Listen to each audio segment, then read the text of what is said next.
지난주 기억해 보시면 설교 제목, 오늘 설교 제목 그대로 엘리가 두 아들을 하나님께서 주신 선물이다 이렇게 생각하지 않고 나 스스로의 우상이다 이렇게 여겼던 결과였습니다. 하나님 주신 선물이냐, 나에게 제일 중요한 우상이냐, 이게 참 중요합니다. 그럼 지난주일에 이어서 오늘은 이 질문으로 한번 말씀을 살펴보겠습니다. 여러분, 엘리가 처음부터 그랬을까요? 처음부터 정말로 엘리가 대제사장으로서의 직분을 잘 감당하지 못했고, 처음부터 두 아들을 하나님 앞에서 아주 바르지 못한 불신앙적인 모습으로 키웠을까요? 여러분 어떻게 생각하십니까? 자, 성경을 한번 보시면 대제사장 초기에 엘리의 초기 사역은 그럭저럭 그래도 직분을 잘 감당했던 사람입니다. 그 사무엘상 1장부터 쭉 보면 엘리가 꽤 훌륭한 점도 있었던 대제사장이라는 뜻이지요. 몇 가지를 한번 순서대로 살펴보겠습니다. 먼저 우리가 잘 아는 대로 한나가 아들을 낳고 싶었는데 아들을 못 낳아서 참 괴로워하지요. 그렇게 괴로워서 하나님 앞에 기도하러 나왔을 때 엘리가 한나를 축복합니다. 1장 17절을 화면으로 한번 보십시오. 엘리가 대답하여 이르되 평안히 가라. 이스라엘의 하나님이 내가 기도하여 구한 것을 허락하시기를 원하노라. 이렇게 축복을 합니다. 그러니까 한나가 기도하는 것을 보고 한나를 향해서 너 마음속에 원하는 걸 하나님 이루어 주시기를 원한다 하고 축복했을 때 하나님이 그 축복의 말씀을 들으시고 한나에게 아들을 주셨습니다. 그 아들이 누구입니까? 바로 사무엘입니다. 그리고 2장에 가보면 이 한나가 하나님께서 주신 아들을 사무엘을 잘 키우다가 서원한 대로 하나님께 바치지요. 그 하나님 앞에 사무엘을 한나가 바쳤을 때 다시 엘리가 그 참 훌륭한 한나의 믿음을 보고 축복을 합니다. 자, 2장 20절 21절 말씀 보시면 엘리가 엘가나, 한나의 남편이죠. 엘가나와 그의 아내 한나에게 축복을 합니다. 여호와께서 이 여인으로 말미암아 내게 다른 후사를 주사 이가 여호와께 간구하여 얻어 바친 아들을 대신하게 하시기를 원하노라. 사무엘이라는 아들을 하나님 앞에 바쳤으니 다른 후사를 또 이 가정에 주시기를 축복한다 하고 축복을 합니다. 23절 보십시오. 21절 여호와께서 한나를 돌보시사 그로 하여금 임신하여 세 아들과 두 딸을 낳게 하셨다. 그러니까 한나가 하나님 앞에 사무엘을 바치니까 세 아들과 두 딸을 더 하나님께서 복으로 주셨는데 그걸 위한 축복을 누가 합니까? 엘리가 합니다. 사무엘을 하나님께 바쳤으니 이 가정에 또 다른 후사를 주기를 축복한다 했을 때 엘리의 축복을 듣고 하나님께서 복을 주셨습니다. 그리고 이제 사무엘은 엘리의 곁에서 하나님의 전에서 수종드는 자로 잘 자라게 됩니다. 그러다가 여러분 잘 아시죠? 3장에 가보면 사무엘이 자고 있을 때 하나님께서 사무엘아 사무엘아 부르십니다. 어린 사무엘은 하나님께서 부르신다는 생각을 못하고 엘리 제사장께서 나를 부르셨나 하고 엘리에게 갑니다. 엘리가 생각할 때 이상하죠. 자기는 부르지 않았는데 사무엘은 부르셨습니까? 아, 그렇구나 하고 3장 9절 말씀에 한번 보십시오. 엘리가 사무엘에게 이르되 가서 누웠다가 그가 하나님이죠. 하나님께서 너를 부르시거든 이제 이렇게 대답해라. 여호와여 말씀하옵소서 주의 종이 듣겠나이다 하라. 그렇게 말하니 사무엘이 가서 자기의 처소에 누워서 여호와 하나님께서 사무엘을 부르셨을 때 엘리가 시킨 대로 합니다. 자, 여러분 그러니까 지금까지 우리가 세 구절을 살펴봤는데 엘리는 그래도 그럭저럭 백성들을 향해서 축복을 하니까 하나님께서 그 축복을 들으시고 복도 주셨고 어린 사무엘이 하나님의 음성에 대합하는 방법을 몰랐을 때 방법을 알려줄 정도로 꽤나 괜찮은 모습도 가졌던 대제사장입니다. 그럭저럭 잘 감당했는데 왜 하나님은 엘리와 엘리의 가문에 큰 심판을 하셨을까요? 그럭저럭 감당한 사람인데 여러분 어떻게 생각하십니까? 자, 여기에 문제가 있습니다.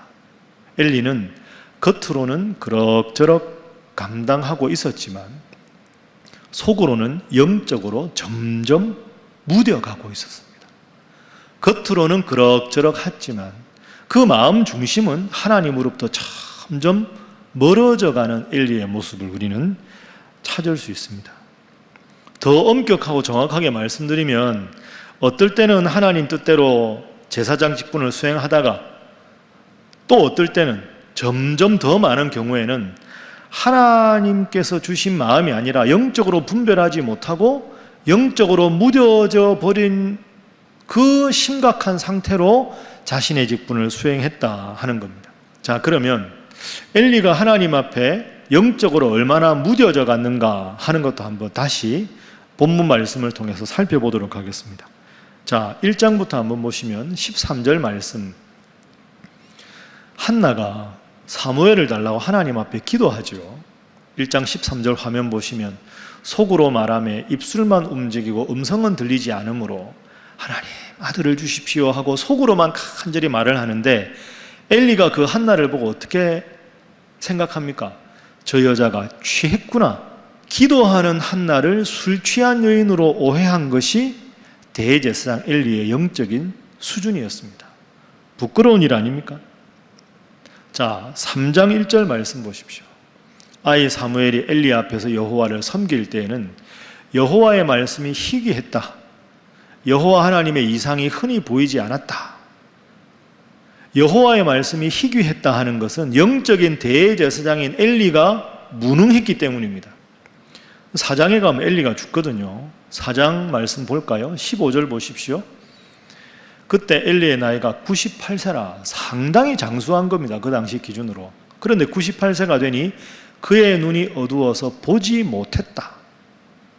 98세가 되니 아예 보지 못했다 하는 거죠. 육체적으로는 장수했지만 영적으로는 완전히 어두워진 상태에 있었다 하는 것을 이 말씀이 보여주고 있습니다.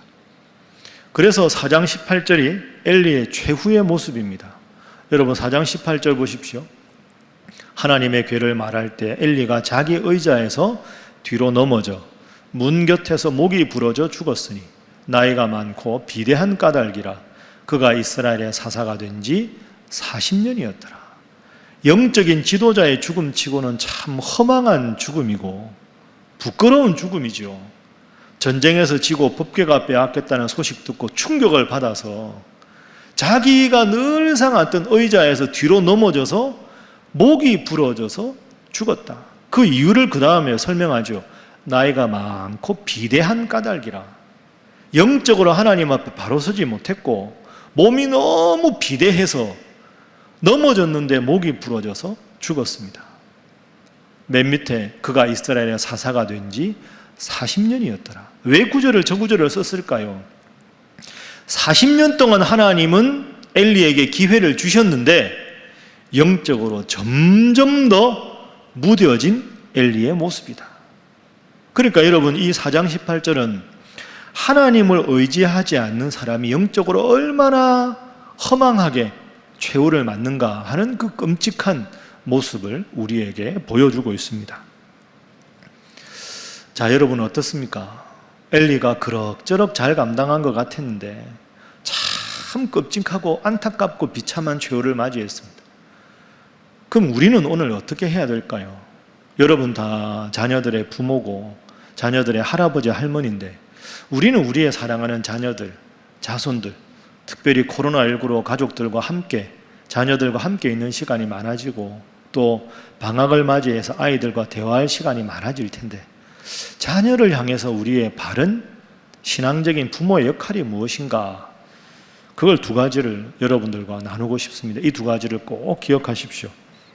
첫 번째는 소명의식을 가지고 감사하며 살아가는 게 필요합니다. 소명의식을 가지고 감사하게 살아가는 것. 여러분 우리가 소명이라는 단어가 꼭 신앙적인 데만 국한되는 게 아닙니다. 제가 목사인데 목사로 하나님이 소명을 주셨다, 이럴 때만 소명을 쓰는 게 아닙니다. 여러분이 부모 역할을 하는 것도 하나님이 부모의 소명을 주신 것이고, 여러분이 일하는 일터, 여러분이 일하는 직장, 모든 것이 다 소명입니다. 그러니까 하나님께서 여러분에게 맡겨주신 교회 직책이든 일상의 직업적인 일이든 부모 노릇을 하는 것이든 이 모든 것이 다 하나님이 나에게 주신 소명이다. 그렇게 소명의식을 가지고 감사하는 마음으로 최선을 다해서 하나님 맡겨주신 일에 충성하는 것이 필요하다 하는 겁니다. 앞서 말씀드린 대로 엘리는 모세의 형이었던 아론의 직계자손입니다. 그러면 엘리가 어릴 때부터 어떻게 자랐을까요? 그 집안의 모든 남자들은 다 제사장입니다. 그리고 자기도 제사장이 되었고, 그 당시 혈통으로 계속 제사장직이 계승되기 때문에 자신의 두 아들 홈리와 비느하스도 제사장입니다. 그러니까 어릴 적부터 98년 동안 엘리는 제사장이 어떤 일을 하는지를 항상 보고 듣고 배우면서 자랐습니다. 엘리가 대제사장이 되었을 때 처음에는 본인이 직접 그 일을 주관해야 되기 때문에 긴장했겠지요.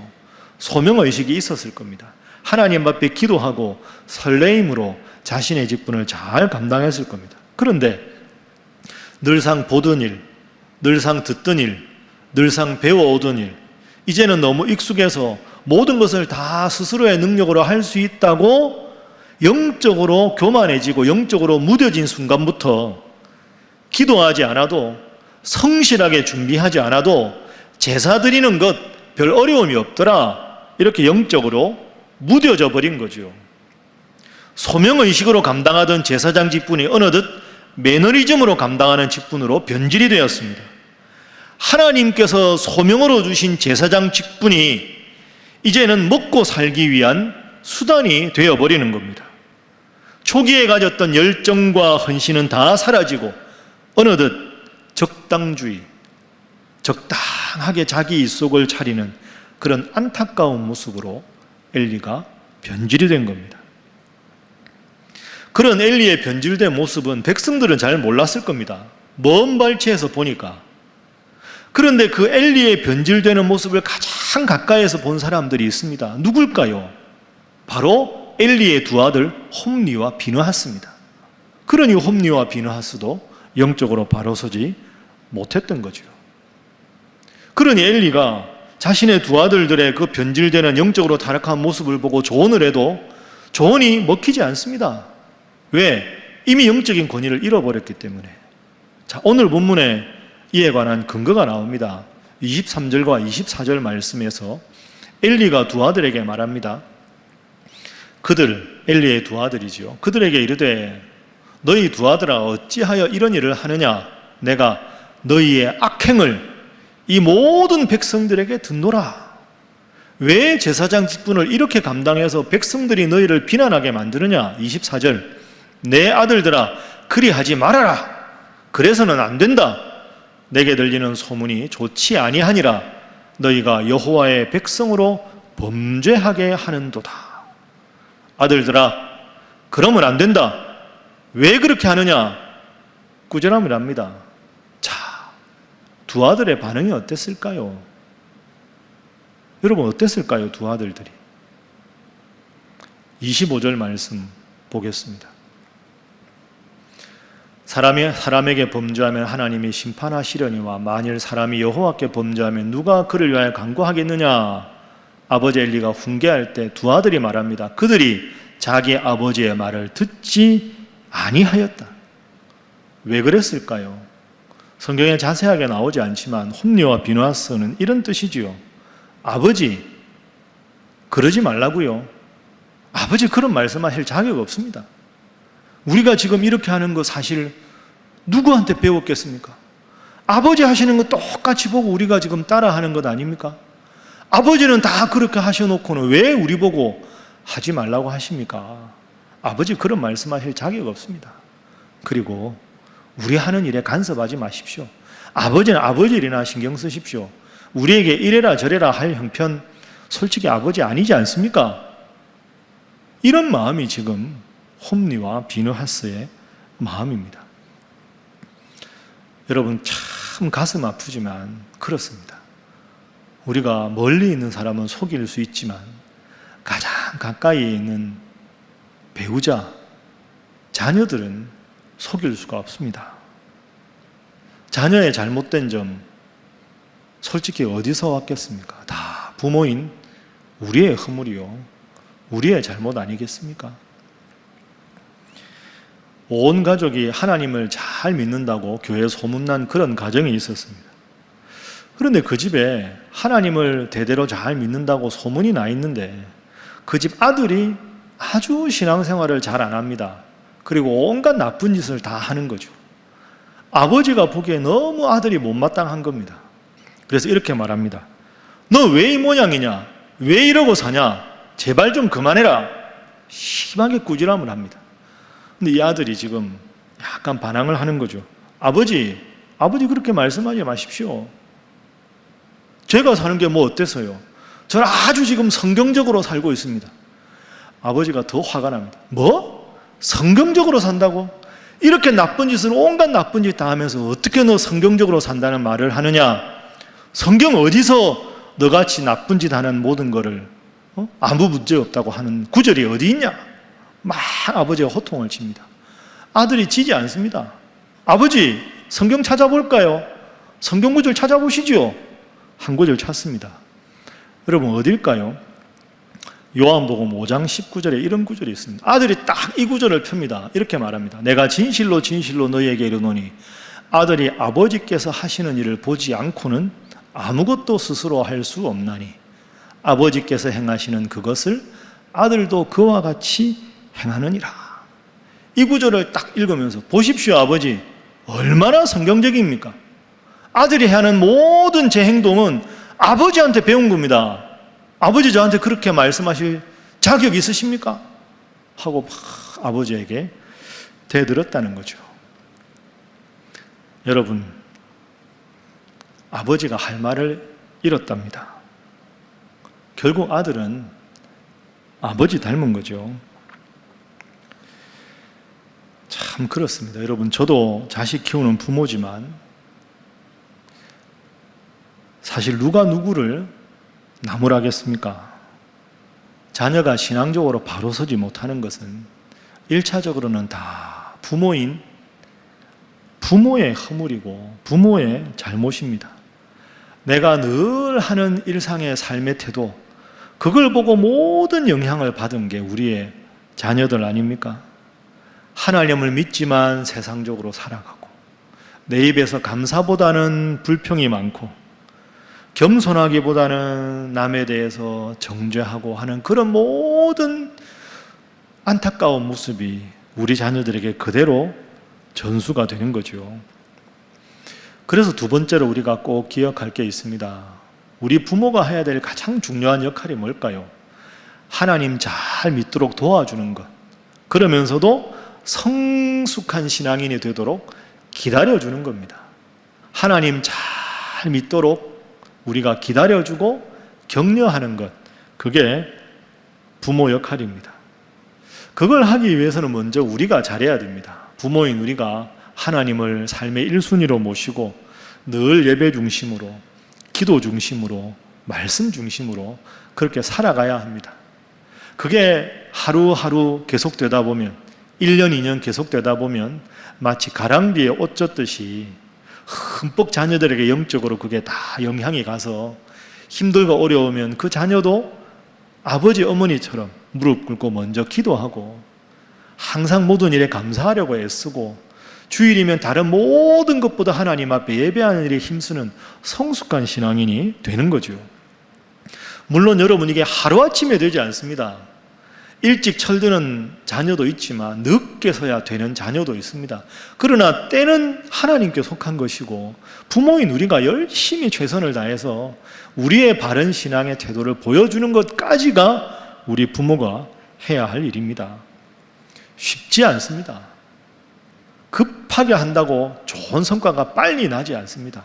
끝없이 기다리고 존중하고 기다려 주어야 합니다. 사랑하는 우리 신일의 성도 여러분, 특별히 부모 여러분, 부모인 여러분이 먼저 하나님 앞에 그렇게 신앙으로 바로 서도록 끊임없이 훈련하십시오. 내가 먼저 훈련해야 합니다. 그리고 자녀의 신앙의 성숙을 위해서 끝없이 기다리고 기도하십시오. 미성숙한 자녀가 성숙한 신앙인이 되는 것 오랜 시간이 걸립니다. 그래서 기도하고 믿어주고 기다려주십시오. 변화에는 그만큼 긴 시간이 필요하기 때문입니다. 그러나 꼭 기억하십시오. 보여주면 변화하게 되어 있습니다. 보여주면 변화가 됩니다. 기간이 길 뿐입니다. 여러분, 개인적인 말씀을 드려 좀 죄송한데요. 2주 전에 제가 여러분과 나누었던 설교 기억나십니까? 보석과 은혜 중에서 하는 설교 제목이었습니다. 그 사무엘의 어머니 한나는 이름의 뜻이 은혜였고 분인나는 보석이었죠. 그러니까 보석과 은혜 중에서 우리는 화려해 보는 보석이 아니라 하나님 앞에 기도하고 하나님의 은혜를 사모하는 은혜가 더 중요하다. 그래서 보석과 은혜 중에 은혜, 분인나가 아니라 한나의 삶의 태도를 택하자, 이런 말씀을 여러분들과 함께 나누었습니다. 그 설교를 마치고 한 3일 정도 있다가 같이 제 큰아들하고 이렇게 차를 타고 가면서 이야기할 기회가 있었습니다. 그러다가 아들이 말합니다. 아빠 주일 설교 참 잘 들었어요. 주제가 기억나냐? 보석과 은혜 중에서 은혜, 그 아빠 설교 주제잖아요. 야, 정확하게 잘 들었네. 고맙다. 그 다음 말이 이렇습니다. 아빠, 근데 솔직하게 제 생각에는 아빠 말씀은 알겠는데, 은혜가 중요하다는 말씀은, 저는 보석과 은혜 중에 아직까지 보석에 더 마음이 끌립니다. 이렇게 이야기를 하는 거죠. 제가 그 말을 듣고 아들에게 뭐라고 했을까요? 야, 너 목사 아들이 무슨 말이냐? 은혜가 중요하지. 제가 그렇게 말했을까요? 아닙니다. 그렇게 말한다고 그 아이가 달라지겠습니까? 제가 그랬습니다. 그래, 너 나이에는 그렇게 생각할 수 있다. 아빠 충분히 인정한다. 그런데 아빠가 인생을 좀 더 살아보니까 너 나이에는 보석이 더 끌리는 것 같지만, 그게 더 중요한 것 같지만, 조금 더 세상을 살다 보면 은혜가 중요하다는 걸 분명히 너 느끼는 날이 올 거야. 아빠는 그날이 오도록 널 위해서 기도해 줄게.